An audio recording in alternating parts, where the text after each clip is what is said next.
नमस्कार विद्यार्थी मित्रांनो, स्वागत आहे माझं मार्गदर्शिका या यूट्यूब चॅनलमध्ये। आज आपण कागद मापन या घटकावरती माहिती पाहणार आहोत माझ्या या व्हिडिओद्वारे।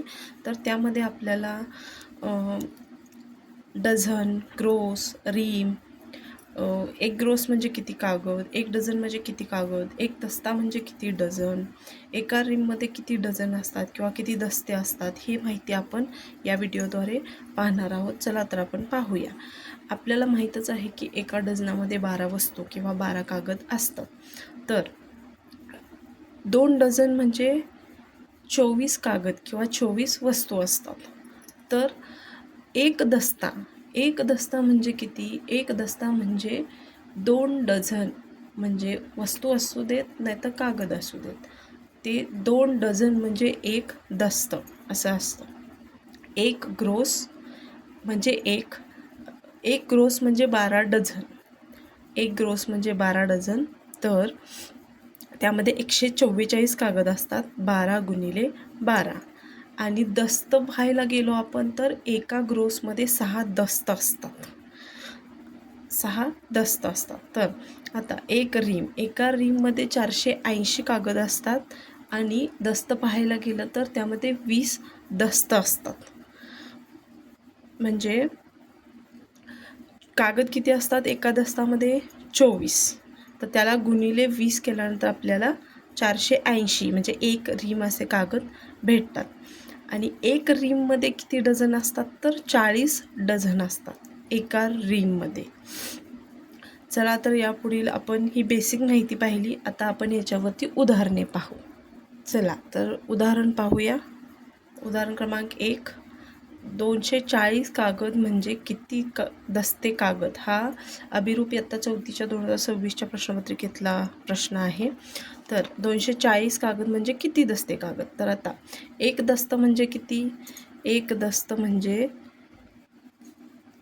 2 डझन आणि तेच कागद किती झाले? 24 कागद। तर आपल्याला इथं कागद दिलेत, व 240ला 24ने भागल्यानंतर आपल्याला 10 हे उत्तर भेटतं, म्हणून इथं दस्ते कागद किती झाले? 10 दस्त कागद झाले। प्रश्न क्रमांक 2, 3 रीम अधिक 100 डझन म्हणजे किती कागद?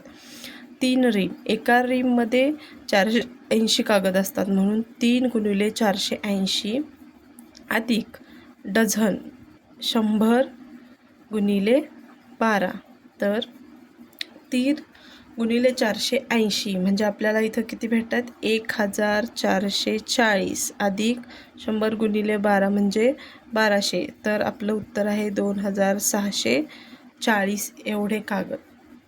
पुढं 15 डझन म्हणजे किती कागद? आता तुम्हाला माहिती आहे एक डझन म्हणजे 12 कागद किंवा 12 वस्तू असतात, तर इथं आपल्याला कागद विचारले, म्हणून 15 गुणिले 12, 15 गुणिले 12 केल्यानंतर आपल्याला उत्तर भेटते 180 एवढे कागद। आता 2880 कागदापासून किती रीम तयार होतात?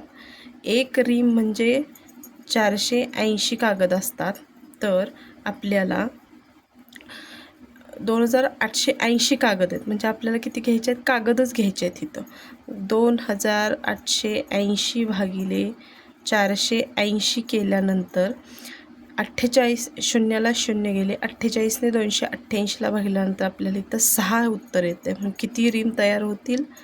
6 रीम तयार होतील।